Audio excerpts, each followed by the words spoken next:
Hello and welcome to Why Do We Do That? A psychology podcast that deconstructs human behavior from the perspectives of social scientists, psychologists, and others that use applied psychology in their work. I'm your host, Dr. Ryan Moyer. In this episode, I spoke with Dr. Jill Rathus. Jill is an expert in dialectical behavior therapy, or DBT, and its application in adolescents and families. She's co-authored several books on the topic, including the DBT Skills Manual for Adolescents, DBT with Suicidal Adolescents, and DBT in Schools.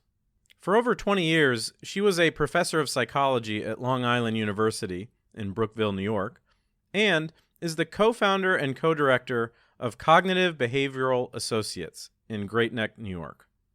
Most recently, Jill and her colleague Alec Miller released an online course with PsychWire entitled DBT Skills with Adolescents and Caregivers.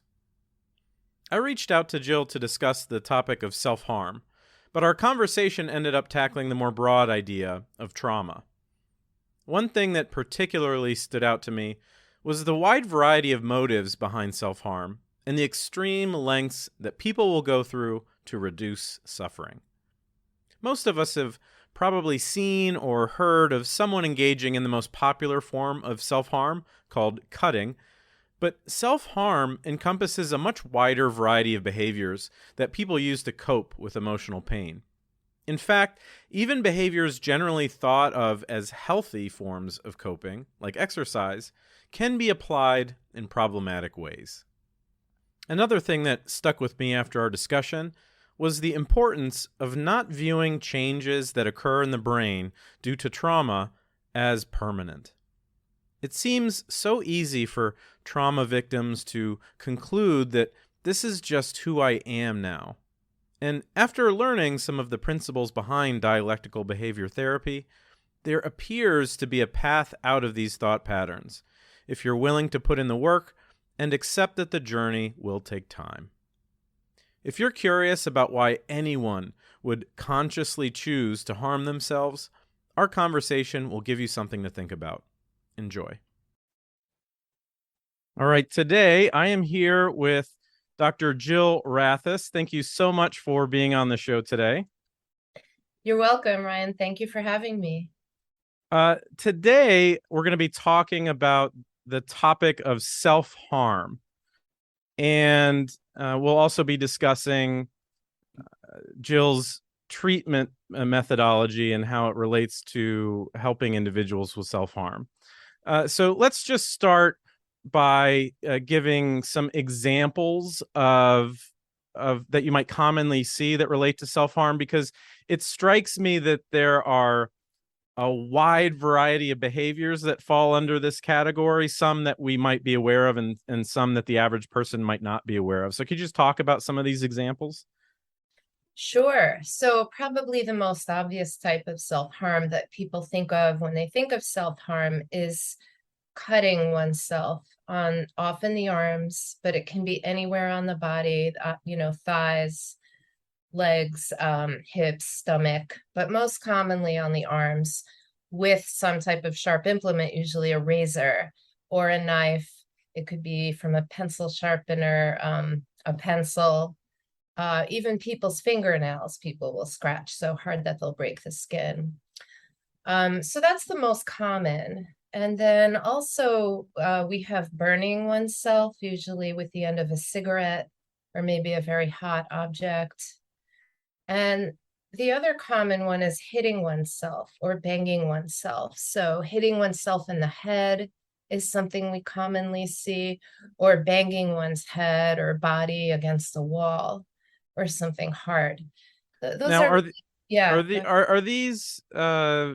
are these arbitrarily sort of stumbled upon, do you think, or is there some sort of pattern related, to a specific event or something like that? No, I think how one stumbles on them is somewhat arbitrary. It's often learned and imitated from other people. There really is a contagion effect with self-harm, especially in youth. And so it's what people see other people doing, often to cope. Or they may try a few random things and they come about it and find that one thing feels particularly good. So, one person's pain is another person's pleasure. So one person might find that repeatedly slapping themselves in the head is what we can get into the functions of the behavior, but what does it most effectively for them? Very often people settle on a particular harm behavior, and that's what they do repetitively. Right. But some use a variety of self-harm behaviors. Now, I would imagine that self-harm is never found in isolation, right? It's probably associated with a variety of psychiatric symptoms. Is So could you describe what is this larger sort of pathology that encompasses self-harm? Well, I want to say that on the one hand, I can directly answer that question about what quote unquote pathology or diagnosis or syndromes go with it. On the other hand, I want to say that it kind of is a standalone behavior that can cut across diagnoses, but it really is a proxy for misery and suffering. There's almost always misery and suffering when there's self-harm of various forms of misery and reasons for it.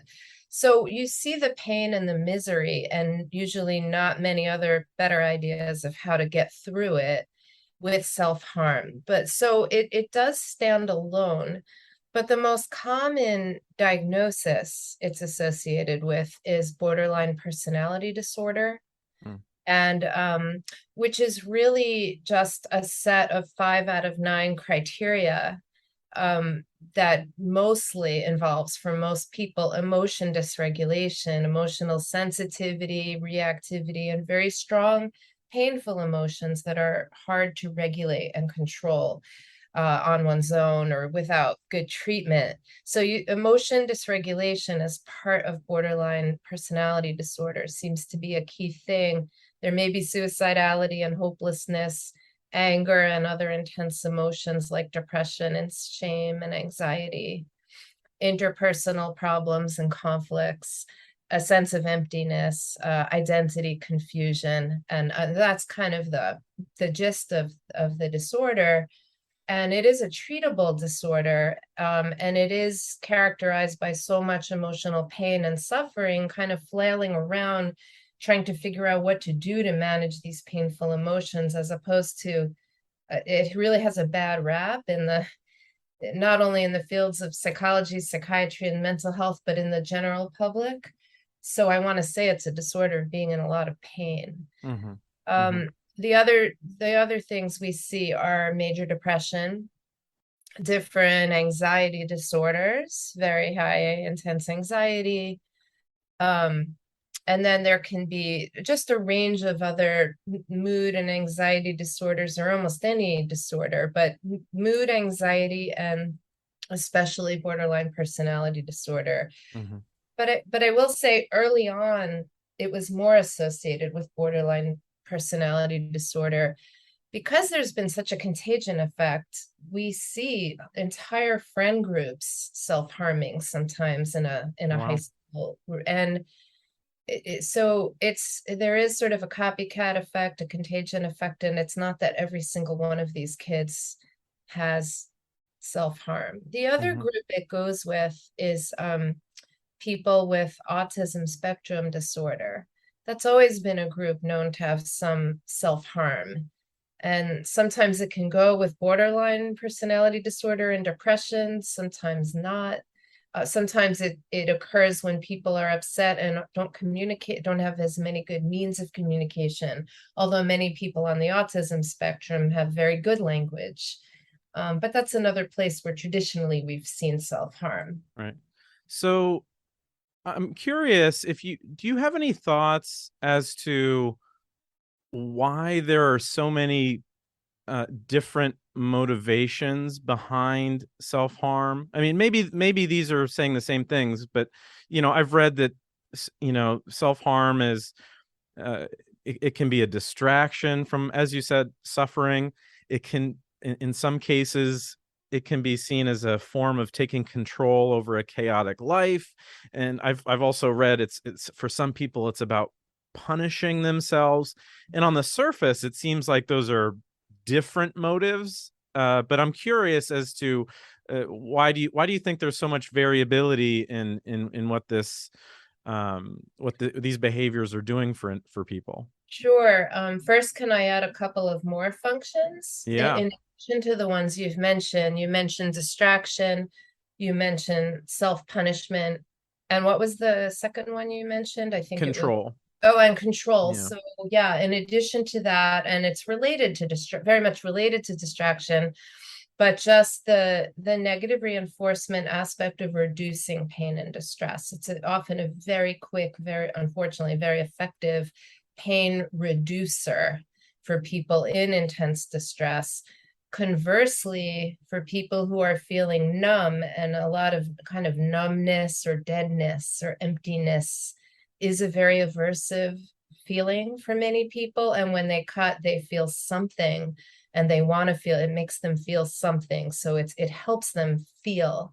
For others, also, another central function for some is it is communication behavior to other people, not in a manipulative sense. I'm not saying that, but in the sense that for some people, they feel like no one understands my emotional uh-huh, pain. When I uh-huh. have physical scars, I show myself and others that there is real pain, really legitimate scarring and blood, and what the effects of self-harming.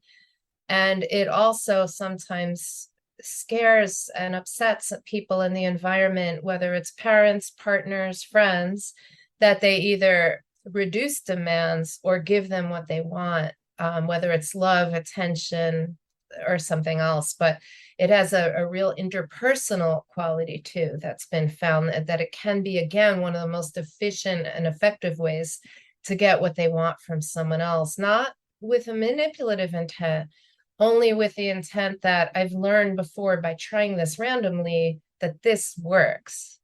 My Right, parents it's effective, finally right, yeah. take my pain seriously. My boyfriend is too busy, finally comes over and stays with me. Ah, That kind interesting, of right. things. Those are other functions. And Now, yeah. the let's get right into the subjective experience of inflicting self-harm. Um, what is the biological reason or the benefit internally, right? You mentioned a lot of these external benefits, but what is that experience giving individuals that have gone down this self-harm path? Yeah, I think it can vary probably, but I think yes, for some there is a release of endorphins. I think for some there could even be an adrenaline rush, Mhm. depending on the way they're doing it, how they're thinking about it, what they're doing. For some, they have an experience of just getting very, very, very focused in a way that actually quiets their mind a little and is relieving. And over time, I think it does relate to an oversensitive amygdala, a very, reactive amygdala, strong emotions in the brain that feel painful and, again, hard to regulate. And it can calm down the Mhm. amygdala in the moment. And also the hippocampus, which is an emotion center and memory center. And once people have associations with it over time of really working, they come to rely on it. So I think those are some of the factors that you're getting at. Yeah. Yeah, I as soon as I started doing a little bit of research into self-harm, I immediately thought of this sort of modern sort of self-help industry related to quote unquote. I mean, this I'm not a big fan of the term of biohacking or neurohacking, where you sort of figure out ways that you can produce dopamine other than the natural ways of producing dopamine or other or adrenaline, as you'd mentioned. I listened to this podcast with Andrew Huberman, who's a neuroscientist, and he talks about all these ways that we can manually manually alter these neurotransmitters to create different mood states. And I thought, wow, these self-harm individuals have also figured out this equation in a much more unfortunate way. Right. Right. Absolutely. Effects on dopamine, and also even setting off for some like a vagal response that lowers their heart rate and calms them down that way. That seems to be an impact that self-harm has, even though there are many other ways to do all of these things. Mm-hmm. Unfortunately, and we can still talk about the diversity of responses and of self-harm and why it's so reinforcing and resistant to change, although we can change it. But it really is an efficient way for people. They learn, even sometimes when I start teaching people many other methods of achieving whatever the function of self-harm is for them, other ways of achieving those same ends. Self-harm works stronger, faster, better. It's their go-to. The way for some people, it's so hard to stop drugs or alcohol, because it has kind of a singularly powerful effect that's hard to replace with Yeah. something that feels as good. And it's so unfortunate too, because you know there are, I mean, hard exercise also releases endorphins and adrenaline and stuff like that, which can have the sort of the pain killing properties that perhaps some individuals are seeking with self harm. Um, Also, there's some interesting work looking at where they studied acetaminophen or Tylenol and found that even these types of painkillers have a similar impact on emotional pain as they do physical pain. So they had people experience social rejection, and the acetaminophen, and then they gave them acetaminophen versus a placebo, and individuals that had Tylenol had a reduction in that pain, quote unquote, pain from social rejection. Wow. So it's kind of interesting and unfortunate that they've found that the harm piece is sort of their favorite coping mechanism. Yeah. Yeah. Again, because it works so strongly and quickly for people. And it has, similar to substances, many substances that people come to rely on, it has both a positively reinforcing effect and a negatively reinforcing effect for many. And that's doubly hard to change, because positively reinforcing means there are parts of it that make them feel better, make them feel good, make them feel something they want to feel, or it's positively reinforced by people in their environment. And negatively reinforcing because it's relief, it reduces pain. So it reduces an aversive emotional state, like getting high does, or drinking does, binge drinking. So when something's both positively reinforcing and negatively reinforcing, adding something positive and reducing pain, it's extra hard, because you have to say, look, there's other ways we can get you that positive feeling you're searching for and reduce the pain in an effective way for you too. Now, what role does trauma play in initiating all of this? Because my gut, whenever I watch these sort of television shows about strange addictions and stuff like that, some of them, My Strange Addiction, there's another one called Freaky Eaters that is no longer on the air. When I watch these, it would seem as though 95% of the time there's a traumatic event that set all of this off. Would you say that trauma is extremely common in individuals that engage in self-harm? Yeah, and actually, that's something I could add to the list I was mentioning before of BPD, mood disorders, and anxiety disorders. Trauma for sure. Well, and trauma is an anxiety disorder, but trauma in particular, I think we're seeing more and more that it goes often with suicidal behavior and self-harm behavior. People have such common ongoing emotional pain in forms, not only forms like reliving the trauma, but often the brain does get wired somewhat differently, rewired to be more sensitive and reactive, vigilant, reliving distress. And then the quality of relationships can suffer too, because depending on the type of trauma, often it chronically impacts people's view, not only of themselves, but of relationships and trust and stability of relationships. So you have so much loss and ongoing pain with untreated trauma. Luckily, we have good ways to treat trauma. And often when we treat trauma within DBT, the type of therapy that I specialize in, a psychologist named Melanie Harned has developed a way of incorporating the trauma treatment prolonged exposure with DBT together, and found that when people have trauma backgrounds, and so many do, who have this emotion dysregulation and self-harm, that the self-harm and suicidal behavior and thinking does decrease when you treat the trauma within DBT. So it's important to absolutely assess for trauma and then treat it in people with post-traumatic stress disorder or features of it, and with people who want to treat it, people who say, yes, this trauma is still bothering me so much and impacting my life.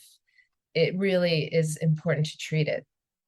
Now, you mentioned this idea of reliving the trauma, or I think it's also referred to as traumatic reenactment. Um, from an outsider, you might think that if someone experienced a trauma at a younger age, that they would be likely to avoid anything related to that trauma in the future. But isn't it the case that sometimes you see this sort of counterintuitive trend where individuals actually seek out the trauma in their relationships and things like that? Well, yes and no. Freud, for example, had the idea that I'm sure you know of, called the repetition compulsion, which basically talked about going back to earlier experiences that were the most challenging and painful, and that people have the compulsion to repeat those in the same way. Behavioral and follow CBT and DBT conceptualizations, and while I wouldn't quite see it that way, I think what happens is people get they first of all, trauma and even chronic trauma, and the data shows that most people who have had trauma haven't had just one, but have had multiple traumas and multiple types of trauma. So this can affect the amygdala, the emotion center, and the hippocampus with memories, and make them more emotionally sensitive, vulnerable, and reactive, and therefore more filled with depression, anxiety, anger, shame.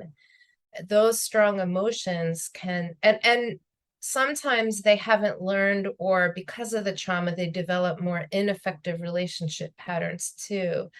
And so it might look like they're trying or seeking out repetitions of the trauma or the same experience, but it's often that they are really desperately trying to manage their day-to-day emotions and pain. And whether they desperately manage it through impulsive, problematic relationship behaviors, or porn addictions, or the way they spend money, or the way they hurt themselves, or the way they keep quitting jobs or not working at all, or procrastinating, or eating ineffectively in various ways. There's all sorts of ways that people try to manage these emotions ineffectively after trauma. So I don't think we would, what we would say is, what are the precursors to the behavior? Is it a trauma memory? Is it just intense emotions and reactivity that they're trying to quell, trying to bring down? for each person, we would try to understand the function of a problematic behavior for that person at that moment, rather than assuming it's repeating a trauma. Even though, yes, you see patterns like, for example, people might have been raped or abused, and then they're in other relationships where there's maltreatment. But that can be for a variety of reasons, rather than that they want somehow to seek it out or repeat it, including sometimes traumas like that cost a person so much self-respect, Right. that they end up in very ineffective relationships with maltreatment. And they might not have a sense that they can do better, or a sense of self-efficacy to leave, or realize that there's better out there, rather than any kind of motivation to hurt themselves again, if that makes sense, by seeking out abusive relationships. I don't think people do that. Does that make sense? Yeah, I think, yeah, I think you touched on it as sort of, it's not so much the specific reenactment as it is the trauma leads to you putting yourself into a position to experience or unhealthy relationships and stuff like that. So I guess you're right. It's not sort of a reenactment per se. That's right. I wouldn't see it that way, and I would never assume it. I would assess it with each person, with each behavior at each incident, and see what it is. And often we won't find any kind of reenactment desire, but people might find themselves stuck in very difficult situations, or stuck relying on very ineffective behaviors, because they don't really know what else to do, and they need to learn more capabilities. And that makes sense. Now let's step back for a second and look at everyone as at behaviors outside of pathology, because we know that people that experience self-harm, they probably have a stigma associated with it. I mean, we talked about some of the benefits with their close-knit family members, in terms of it keeps them close, it keeps them, giving them attention if they need it. But there's definitely a stigma if associated with, scars of self-harm or something like that. But there are tons of behaviors that are socially acceptable for the majority of the population, that you could argue also are designed to deal with emotional pain, or rather use physical pain to deal with emotion regulation. So for example, tattoos, like having lots of tattoos, it's, if you have a scar, you need to, from cutting, you need to go to a therapist. But if you have tattoos, it's like, cool, those are awesome tattoos. Marathon running, right, where people do these exercise behaviors and their feet are all torn up from training from a marathon. And I think those things are more similar to self-harm than most people probably do. I was wondering if you feel the same way. Yeah, well, I think you're exactly right, that there's a continuum, like with most things. And we all engage probably in some type of, whether it's adaptive behaviors like exercising really hard, or take it too far and exercise, or so many other day-to-day behaviors that are considered in the normal range of behaviors, can be excessive and can be considered harmful to oneself. And I think you're onto something when you say we often do it to reduce pain, to feel good and reduce pain, to change our emotional state. And the bottom line is, nobody likes to feel painful emotions. And most people want to feel better emotions. So whether that's going out and drinking a little too much, or coming home from the end of a stressful day, like so many people do, and take a drink or get high, or whether it's going to the Haagen-Dazs in the freezer and eating a pint, or just overeating in general, or undereating, or being a workaholic, or procrastinating and not doing your work, or engaging in any behavior excessively or sort of in a dysregulated manner in order to feel better. We avoid painful emotions. So whatever we can do to get rid of them as quickly as possible a lot of us do. And some of us are lucky enough, I guess, to have found socially acceptable ways of doing it, or ways that aren't that harmful to ourselves. So for example, a lot of people will say things like yoga and meditation and cooking healthy foods is my life. I need it. I have to have it. And I have to go cycling every morning for 15 miles. And they're not really hurting themselves, but they need it. They need it. And other people either don't have the skills, don't find those things helpful, or they just have found other things to be more efficient and more helpful. And usually there's a lot more distress and pain when people go to those self-harm behaviors. But even the people in pain can learn other ways. They have to really learn them and try them on first size and stay with them to see what works. Yeah. It also brings up what seems to me to be an interesting question, which is like, what does it mean to properly process negative emotions, right? People are always quick to say, oh, go for a run, it's good for your stress and stuff like that. And, I'm not disputing that, but as someone with your expertise, what does it mean? What should we be doing when encountering these like deeper emotional pains? Right, that's a great question. So I think, right, something like going for a run, going to the gym, which is what everybody says to everybody: go for a run, you'll feel better. Go to the gym, you'll feel better. It's usually a distraction, first of all, and it's an activity that can have emotion regulating properties by calming us down, releasing endorphins, etc.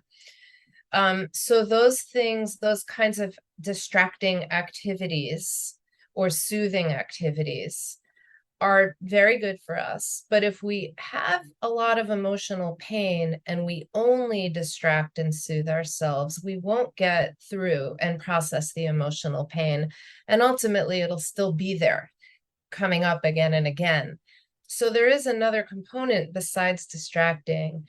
And that starts with really mindfulness of emotions and so much more. Mindfulness of emotions is really just the first step of starting to notice our emotions and notice our emotions as full body responses. So not only, oh, I feel a little anxious right now, but where do I feel it in my body? My heart fluttering, I'm getting a little sweaty, tense muscles, and images of anxiety, thoughts of anxiety. So really notice and stay with it and allow the emotion and start to allow it in little small increments and allow more and more, so that we're not learning, that we're not teaching our brain this is a danger signal and we have to get rid of it immediately. We have to push it away, that we don't have to be phobic of emotions.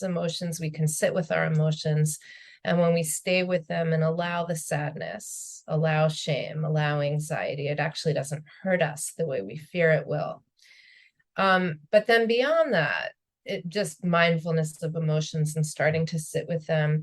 Ultimately, if there's really strong avoidance with something like an anxiety disorder, or we're always avoiding shame, or we have trauma and all the emotions that go with it that we're avoiding, we have to have exposure to the memories and the emotions and the avoided activities based on the trauma cues. So ideally, to get rid of it, really work through it and process it, as you say, someone would engage in an exposure-based therapy, behavior therapy, where they're staying with the emotions. They're actually recounting in small titrated amounts, gradually increasing. They recall the trauma memories. They say them out loud with a therapist. As they remember them and kind of feel the emotions of them, they process them with the therapist afterwards, including any new learning. For example, that it wasn't their fault, or that they can have intense emotions and that emotions increase and eventually come down. The emotion itself won't drown them like a tidal wave. And then, so these exposure sessions to the memories, but also to avoided activities, places, people, and situations, as long as they won't really harm them. the exposure to all the trauma cues is a key part of the treatment too. So it's talking about it, processing it, highlighting new learning, and exposure to all the avoided trauma cues, people, places, situations, activities that you're avoiding. Those are really the components of a complete trauma treatment. Okay. The Now I hopefully you can disabuse me of this idea, because I had read somewhere that in that reliving, quote unquote, reliving trauma in a therapeutic setting is not as beneficial as revisiting it in writing. Do you know, is there any evidence to that? So that's not exactly accurate. What I would say is that there are different ways to approach this, and a therapy called cognitive processing therapy is based on writing a trauma narrative and then getting more familiar with it and really reading it out loud again and again. So that's trauma-focused CBT, cognitive behavior therapy. But then there's prolonged exposure, and prolonged exposure is a different treatment, and it has a ton of empirical research supporting it. But there's many roads to Rome. There are different ways to treat things like trauma and depression. But I would say prolonged exposure has the largest evidence base. And it does involve what I told you of picking the key trauma memories, the key ones, spending a few weeks on each one, really going over the memory and recording the session and taking it home at home, listening to the trauma, yourself talking about the trauma memory, recalling it every day, staying with it, processing it afterwards to figure out what you learned. And then the in vivo, we call it in vivo exposure in real life, also exposing yourself again in a titrated way that goes from easy exposures to moderate to the hardest ones. Exposing yourself to the people, places, situations, activities that you've been avoiding often for many years because of the trauma cues, and then processing what you learned from approaching things that you avoided.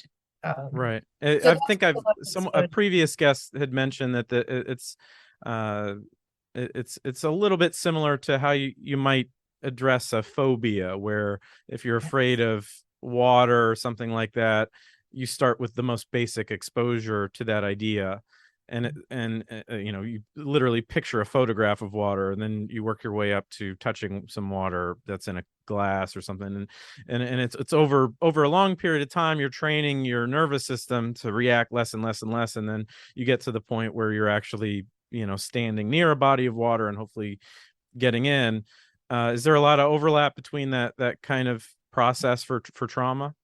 Yes, and exactly right, in phobias, but really all of the anxiety disorders, to treat them behaviorally and effectively, and where the data is with doing these exposure-based treatments. So in the trauma one, when you recall the trauma in the office with your therapist, we call that imaginal exposure, because you're recounting it and feeling it imaginally in your mind by telling the story in depth, every part of it, and you tell it in the present tense. But all of the anxiety disorders, including simple specific phobias, have that exposure component as really key. And the idea is that you have new learning, so you can approach things. You have a kind of new learning that overwrites the older learning that you had, that this is all way too threatening to approach. So instead of leading such a restricted life, you lead a much broader, fuller life. And new learning about yourself, relationships, and the world, and emotions.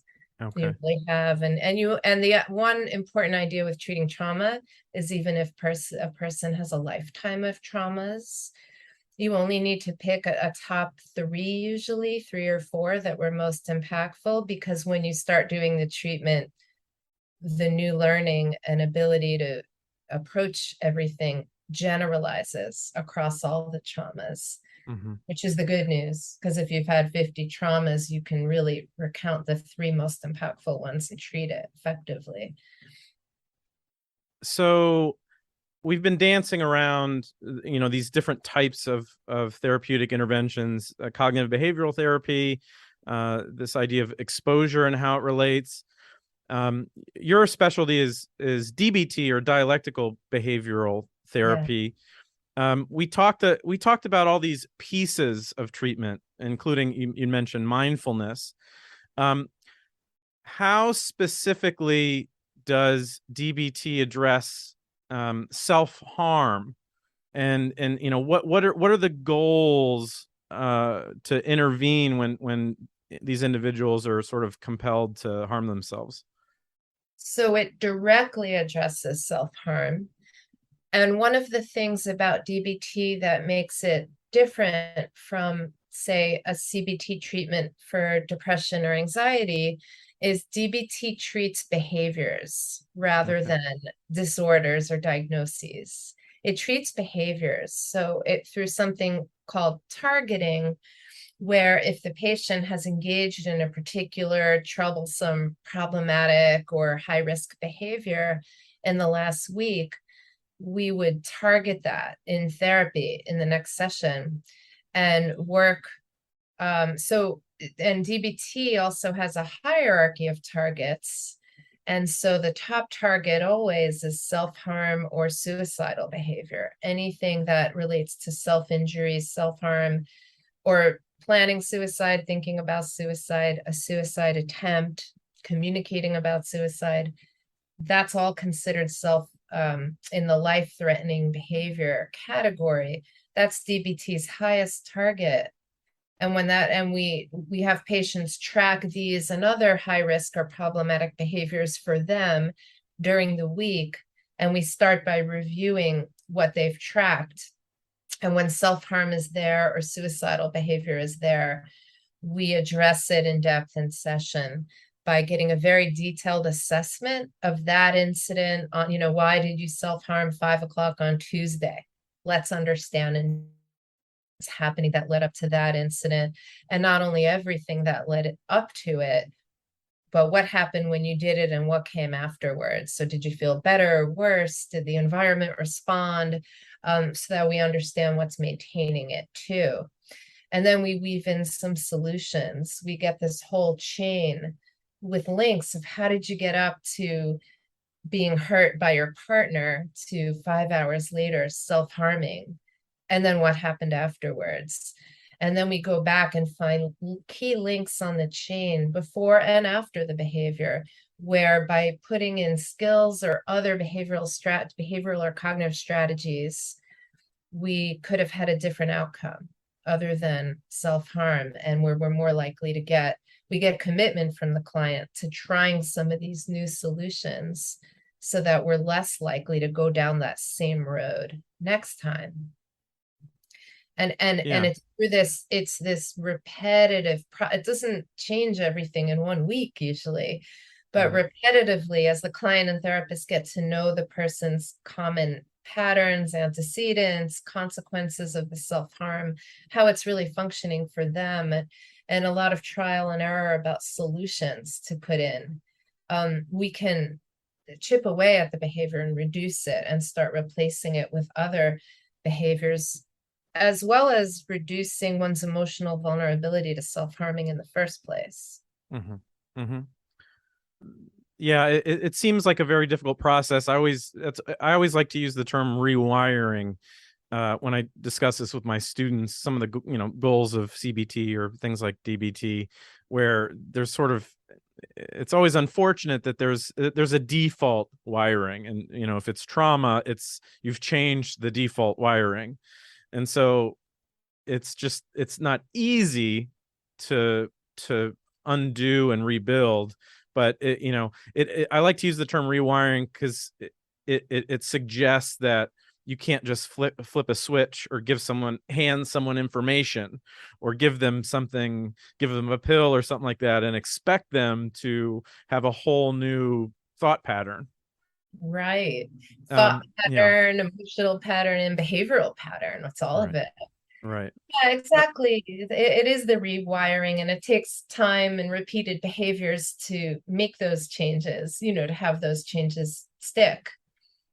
So to wrap up, I was curious as to, are there any misconceptions about engaging with someone that you have in your life, that you think that they might be self-harming? Because I think everyone can picture someone, and you reach out to them, or try to be kind and compassionate. But are there any things that, in your experience, people typically get wrong when they approach someone in their life that is self-harming? Yes, many things actually. First of all, there's a sense that people are being manipulative sometimes. And that's just such a key myth.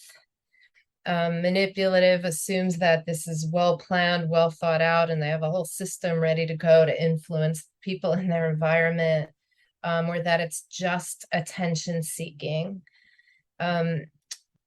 And or that people like the behavior, or they like being this way, and that they don't want to change.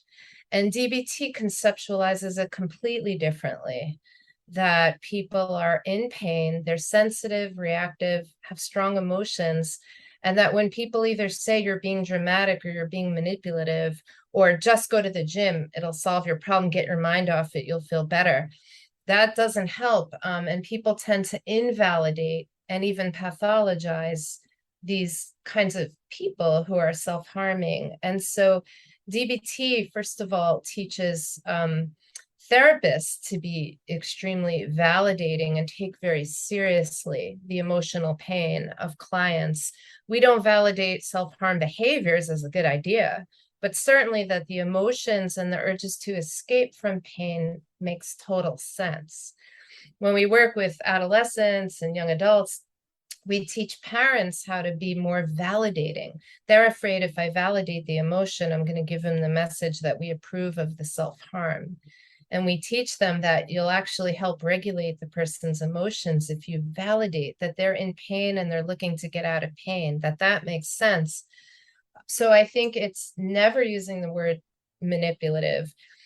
And it's understanding that these people are in emotional distress and don't know what to do about it, that they have capability deficits. And DBT individual sessions help understand the functions of the behavior for people without assuming anything. And the skills group component of DBT teaches them emotion regulation skills, mindfulness skills, distress tolerance skills, interpersonal effectiveness skills. And then we have for teens, teen and family skills called walking the middle path, that teaches them the capabilities to replace self-harm and other maladaptive behaviors and reduce emotional vulnerability through many new skillful means that we want them to get into their repertoire. And when therapists meet as a team in DBT, which we do, and talk about the client, we talk about them non-judgmentally and with a lot of empathy for them and for what their families are going through. And finally, one important component is DBT has an outside of session coaching component where people can actually call or page or text their therapist for some outside coaching, so that if they're in the middle of life during the week and they have an urge to self-harm, they can call and say, I have the urge to self-harm, I can't think of what to do. The therapist spends 5 or 10 minutes coaching them using usually skills like distress tolerance and emotion regulation skills that they've learned in skills group to use in the moment, maybe stringing 3 or 4 or 5 of them together until something works, and then call me back in an hour, let me know how it worked for you. So we have real life coaching in DBT as part of the treatment, understanding that people get dysregulated at 9 o'clock at night at home, not 1 o'clock on a Monday in your office necessarily. Right. So we want to teach them capabilities and then help them generalize them. And with teens, we bring in family members too, so that parents learn all the skills and can support them at home and validate them. And just calm down, Well, thank you so much for being on today. It makes me feel like even like the most difficult of pathologies and sort of negative behavioral loops. After talking to you, it kind of makes me feel like anyone can have hope for these breaking these types of patterns. Thank you so much for being on, Jill Rathus. Thank you, Ryan, for having me. I appreciate it.